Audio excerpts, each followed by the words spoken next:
மணப்பெண்ணின் பிரத்யேகமான திருமணம் விவாஹா தி சென்னை சில்க்ஸ். சமூக நீதி அரசியலுக்கான வெற்றி என்கிற அந்த புரிதலோடு எங்களுக்கான அதிகார பகிர்வு குறித்து எங்கள் கருத்துக்களை மனம் திறந்து பகிர்ந்து கொண்டோம். திமுக தரப்பில் எங்கள் கருத்துக்களை கேட்டுக்கொண்டார்கள். தலைவரோடு இது குறித்து விவாதித்த பின்னர் உங்களுக்கு மீண்டும் அழைப்பு விடுப்போம் என்று கூறியிருக்கிறார்கள். இந்த பேச்சுவார்த்தை சுமூகமான முறையில் சிறப்பான முறையில் நடந்தேறி இருக்கிறது.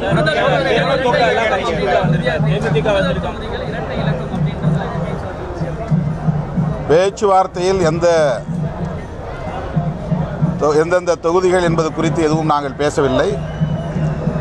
எங்களுக்கான அதிகார பகிர்வு என்பது எங்கள் வலிமைக்கு ஏற்ப அமைய வேண்டும், எங்கள் பங்களிப்புக்கு ஏற்ப அமைய வேண்டும் என்பதை தெளிவுபடுத்தியிருக்கிறோம். எத்தனை தொகுதிகள் என்பது குறித்தும் திமுக குழுவுக்கு நாங்கள் தெரியப்படுத்தியிருக்கிறோம். அந்த எண்ணிக்கை உறுதியான பிறகு உங்களுக்கு தெரிவிப்போம். ராஜ்யசபா பற்றி நாங்கள் பேசலை. பாண்டிச்சேரியிலும் எங்களுக்கு இடம் வேண்டும் என்று கோரியிருக்கிறோம். ஒரு பொது தொகுதியும் வேண்டும், தனி தொகுதிகளும் வேண்டும் என்ற கோரிக்கையை வைத்திருக்கிறோம். பாண்டிச்சேரியில் ஒரு பொது தொகுதி உட்பட 2 தனி தொகுதிகள், 3 தொகுதிகள் வேண்டும் என்று கேட்டிருக்கிறோம். அது முதல்ல எண்ணிக்கை முடிவான பிறகுதான் எந்தெந்த தொகுதி எந்தெந்த பகுதி என்பதை நாங்கள் முடிவு செய்வோம். இப்போதைக்கு எங்கள் எண்ணம் என்ன என்பதை, எங்கள் விருப்பம் என்ன என்பதை நாங்கள் வெளிப்படுத்தி இருக்கிறோம். அதனை தலைவரோடு நாங்கள் பகிர்ந்து கொண்ட பின்னர் உங்களுக்கு மீண்டும் அழைப்பு விடுப்போம் என்று கூறியிருக்கிறார்கள்.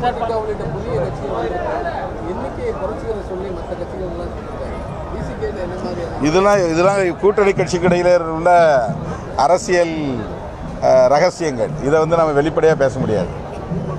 அது நாங்கள் எங்களுக்குள்ள நெகோசியேஷன், அந்த நெகோசியேஷனில் என்ன ஃபைனல் ஆகுதோ அந்த ஃபைனலாக உங்களுக்கு சொல்லுவோம்.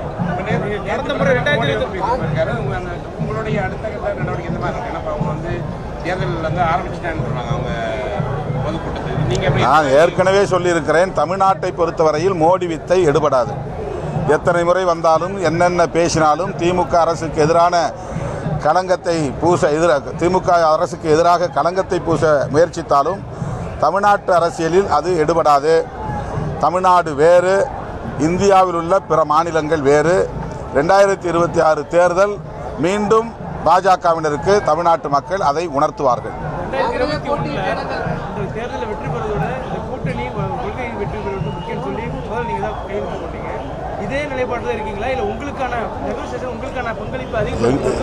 எங்களுக்கான பகிர்வு என்ன என்பது குறித்தும் நாங்கள் எங்கள் கருத்தை உறுதிபட தெரிவித்திருக்கிறோம். அதே வேளையில் நீங்கள் சொன்னதைப் போல கடந்த தேர்தலில் நாங்கள் இந்த கூட்டணியின் வெற்றி எவ்வளவு முக்கியம் என்று கூறினோமோ அதே உணர்வோடு இன்றைக்கும் நாங்கள் அதில் உறுதியாக இருப்பதற்கு காரணம் தமிழ்நாட்டு அரசியல் சூழல் அதே சூழலாகத்தான் இருக்கிறது. இங்கே மதவாத அரசியலுக்கு இடமில்லை, சாதியவாத அரசியலுக்கு இடமில்லை. மதத்தின் பெயரால், சாதியின் பெயரால் வெறுப்பு அரசியலை பரப்புவதற்கு தமிழ்நாட்டின் மக்கள் அனுமதிக்க மாட்டார்கள் என்பதை உறுதிப்படுத்த வேண்டிய தேவை இருக்கிறது. அதே திமுகவுக்கு என்ன பங்கு இருக்கிறதோ அதே பங்கு அந்தந்த கட்சியின் வலிமைக்கு ஏற்ப உள்ளது. எனவே விடுதலை சிறுத்தைகள் கட்சிக்கும் தமிழ்நாட்டின் இந்த சுமூகமான அரசியல் சூழலை மதவாத சக்திகளால் பாதிக்க செய்வதற்கு இடம் கொடுத்து விடக்கூடாது என்கிற பொறுப்புணர்வு இருக்கிறது. அந்த பொறுப்புணர்வோடு எங்கள் அதிகார பகிர்வையும் உரிமையோடு எடுத்துரைத்திருக்கிறோம். முதல்வரிடமிருந்து எங்களுக்கு மீண்டும் அழைப்பு வரும்போது உங்களுக்கு தெரிவிப்போம். அதான் அது நெகோசியேஷனில் அதை எப்படி நீங்கள் வெளியே சொல்ல முடியும்? தொகுதி தான், தொகுதி பகிர்வுங்கிறது ஒரு அதிகார பகிர்வு தானே. அதாவது கேபினெட்டில் பவர் ஷேர் இல்லை நீங்கள் சொல்கிற மாதிரி. அதை நாங்கள் இந்த சூழலில் அந்த கருத்தில் நாங்கள் அதை சொல்லலை. அந்த நிலைப்பாட்டை நாங்கள் தொடக்கத்தில் இந்த ஆட்சியிலும் பங்கு அதிகாரத்திலும் பங்கு என்கிற முழக்கத்தையே முன்வைத்தது விடுதலை சிறுத்தைகள் கட்சி தான். 2001க்கு முன்னாடியே மூப்பனார் அவர்களோடு நாங்கள் களத்திலே இறங்கிய போது அதிகாரம் இல்லாத ஒரு சமூகமாக ஒடுக்கப்பட்ட சமூகம் இருக்கிறது. அந்த சமூகத்திற்கு அதிகார பகிர்வை கோருகிறோம் என்ற கருத்தை முன்வைத்தோம். அந்த நிலைப்பாட்டில் இன்றைக்கும் உறுதியாக இருக்கிறோம். ஆனால் தமிழ்நாட்டு அரசியல் சூழல் அதற்கேற்ப இன்னும் கனியவில்லை. ஆகவே இன்றைக்கு நாங்கள் அந்த கோரிக்கையை வைக்கவில்லை. எங்களுக்கான தொகுதி எண்ணிக்கையைத்தான் அதிகார பகிர்வு என்கிற பெயரில் சொல்லுகிறோம்.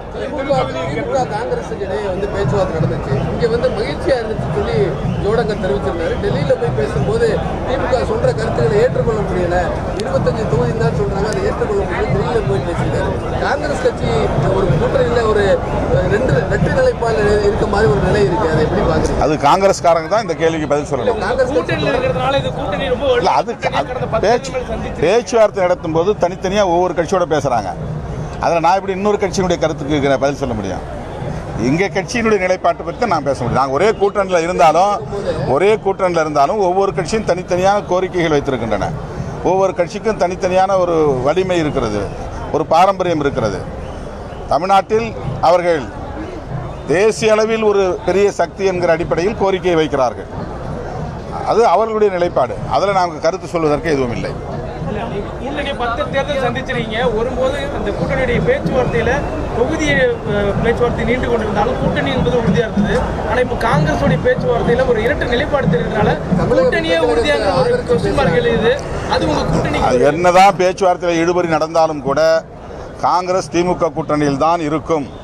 இந்த கூட்டணி கட்டுக்கோப்பாக தேர்தலை சந்திக்கும். அதில் எனக்கு நம்பிக்கை இருக்கிறது. மணப்பெண்ணின் பிரத்யேகமான திருமணம் விவாஹா தி சென்னை சில்க்ஸ்.